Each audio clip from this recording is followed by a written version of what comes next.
He remembers being 4, then 10, then 14, then 21. He remembers fighting for his life during this time, every day when the tide came in. He struggled for air as leeches and crabs devoured him. And all he ever wanted in those days, all he ever hoped for, was to stop. For his body to give in. For something in him not to care anymore, and surrender. He never did. Eventually he turned to venom, and it helped with the screams. But those days are over. Bane has stopped. He has something new, a villain known as Psycho Pirate. And he can take away the screams. He can tell Bane that he's strong, and that he's always able to stop.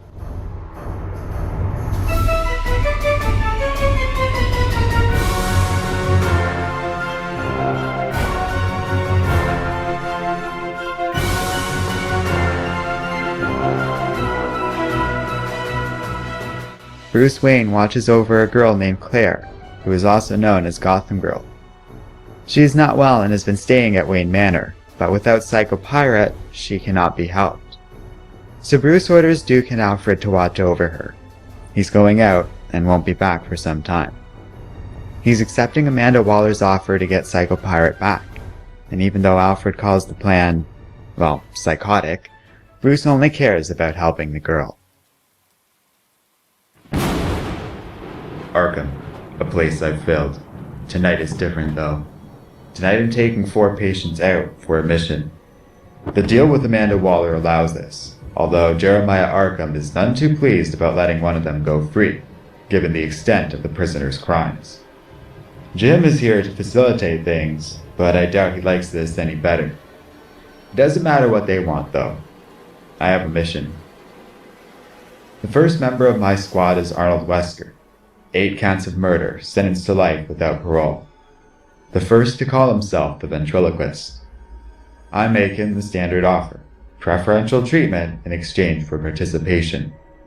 The chance to exercise and see the sun once again. Wesker is afraid. That puppet always told him what to do. But Scarface is gone. He has to make his own decisions now. With a disturbing smile, he agrees to my offer. Next up is Turner, the Bronze Tiger. 2 counts of manslaughter, sentenced to 20 years without parole. Graduate from the League of Assassins, member of several intelligence agencies. And someone who just resoundingly beat me. He's fast, and it's been too long. Time to get him out of here. We then approach Julie, no known real name. 4 counts of murder, sentenced to life without parole. She has been catatonic since her lover, Punch, disappeared. I have a feeling that's all about to change. Jim Gordon is right-handed, but this imposter lit his pipe with the left hand when we got here. I had my contacts checked, and the real Gordon is home, drugged and asleep. I have to admire the lengths Punch went to rescue this girl. He'll do anything to get her, and they'll do anything to get out. And then there's the last. Jeremiah's furious and says he can't allow this. He says some crimes are too terrible to overlook. Look around at the asylum I've filled. Do you really want to tell me what I can't do? I've been thinking lately about you and me. You might be the only one that understands what I'm doing here. Bane has something I want. I will take it. I will do what needs to be done. I will never stop. And you're going to help me. Selena Kyle, Catwoman. 237 counts of murder. Sentenced to death. Batman flies into Santa Prisca, a sovereign state under the control of Bane. The Dark Knight has come for Psycho Pirate. He will get what he came for. And if Bane refuses, Batman will break his back. Surviving the crash, Wayne emerges and is surrounded by Bane's men. They attack, and Batman is quickly overwhelmed. He is brought before Bane, and Batman repeats his demand. Bane scoffs at this. He no longer has his venom, but if he did, he'd have Batman bent over his knee once more.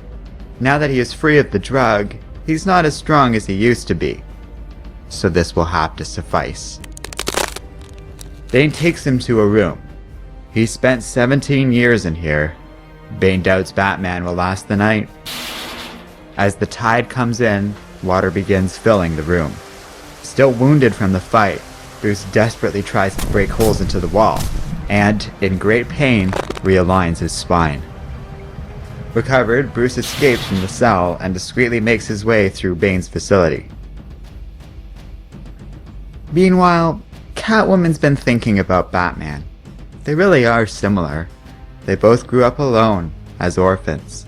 But unlike Bruce, Selina grew up in an orphanage. A place she came to care for.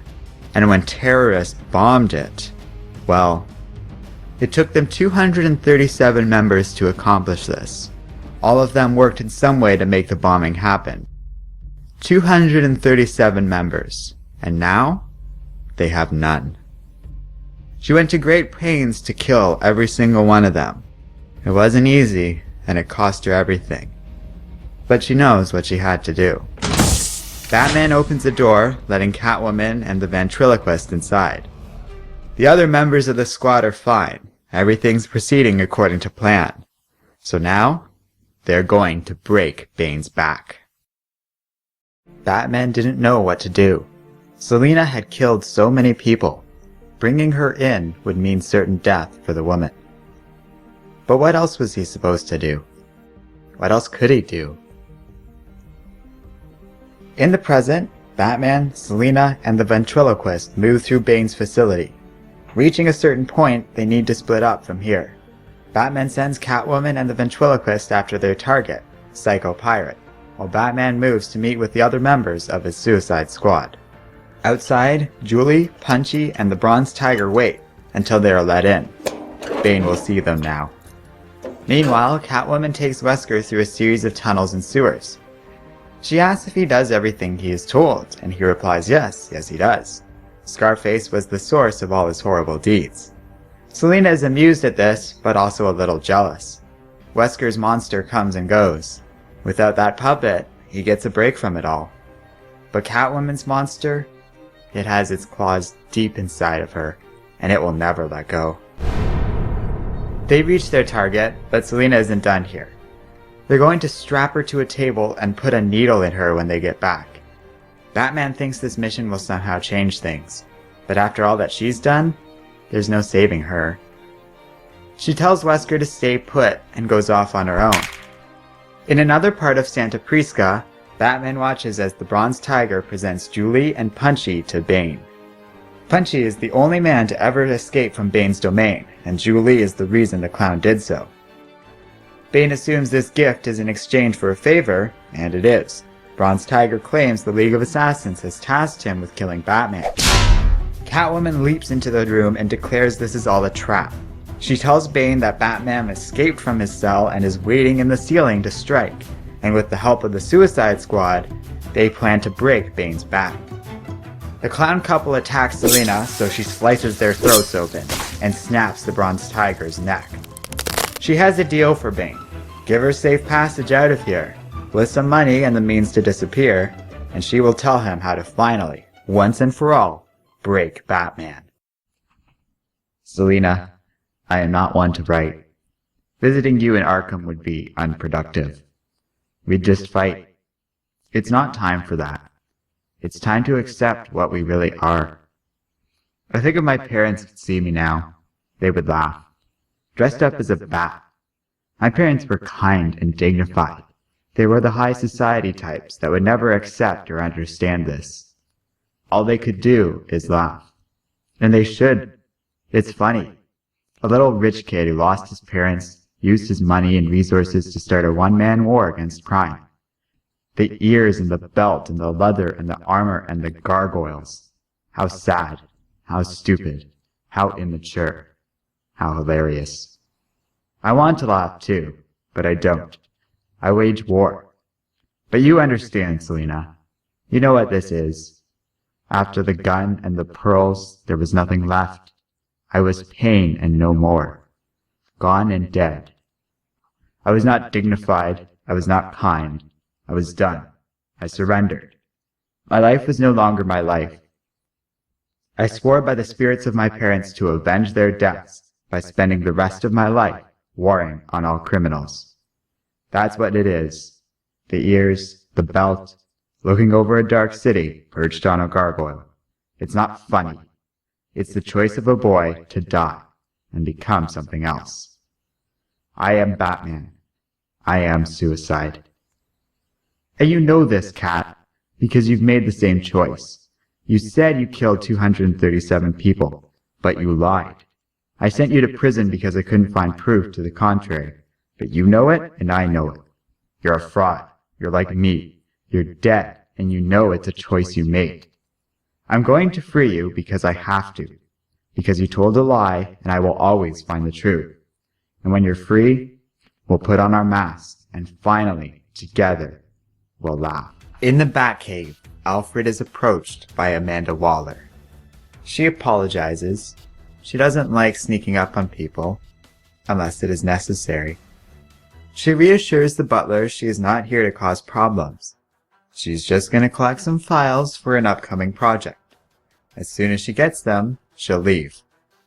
Batman is busy on a mission, just like she planned, so she could come here. Meanwhile, Bane begins savagely beating Batman. The Dark Knight wishes he could break Bane's back, but he can't. Selina intervenes and saves Batman, knocking Bane out, and Bronze Tiger, who survived the ordeal, arrives with Wesker. Tiger can't believe it, but the plan worked, as the whole thing seems like it should have been impossible. Selina says that Batman is impossible. They collect Psycho Pirate, but the villain attempts to corrupt Wesker into obeying him. Suddenly, Wesker's hand begins to speak. Scarface has been laying low so they could get out of Arkham, see? But nobody controls the ventriloquist but him. As the squad gets ready to leave, Batman approaches Bane. The Dark Knight thinks after all of this, Bane is going to find a monster within.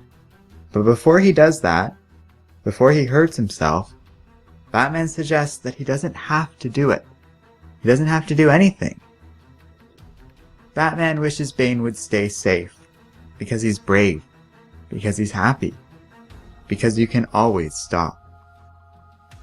Punch and Julie provide the team with an escape, as they all actually survived this mission. It's worked out well, and once they are out into international waters, they will be picked up by some of Waller's contacts. Batman made a deal, and she will keep her promise. Wesker will be going to a facility a bit more progressive than Arkham.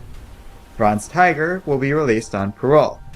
Punch and Julie will stay in Arkham, but will at least get to visit each other. And as for the cat, the two kiss. But they can't. Between what she's done, who he is, it's just impossible, isn't it? In Santa Prisca, Bane calls out, Venom! Venom! He needs his venom!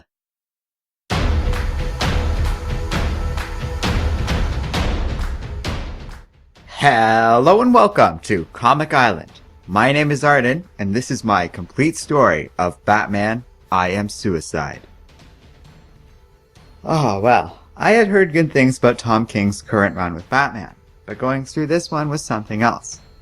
It had a lot of great moments, featured phenomenal art by Mikhail Janin, and excellent use of colors by June Chung. It was a well-made story that I thought had some very thoughtful and interesting ideas concerning Batman and what he really means. I am suicide. Not gonna lie, that monologue really sells me on this thing more than anything else. Because there are flaws here, that's for sure. The whole idea of Batman's own Suicide Squad was a little bit unexplored, and without the depth and great dynamic I think this team could have had. That being said, in context with Bane, Catwoman, and Batman being the focus of the story, their content was nicely developed, and I do kind of get why Tom King did what he did with this story. We have also a new development in Selina's tale, and the whole idea of her going through this elaborate lie, claiming to have killed all these people. I don't know, it's interesting. I don't really know much what to think about it, but I do kind of like how it's introduced in this story. I'm not sure where they're going with all of this, but Catwoman, a character I'm pretty normally on, was noteworthy here. Her and Batman actually had a compelling relationship for once. And considering their track record, well, at least in my eyes, I feel the story at least gets a gold medal for that alone. Anyhow, it's a decent Batman story overall, and suggests that Tom King's Batman is definitely worth keeping an eye on. I recommend you check out I Am Suicide for yourself. If you enjoyed watching my review, check out our Patreon page for cool perks and a say in the comics we review. Thanks for watching this video, and don't forget to like, subscribe, and keep reading comics.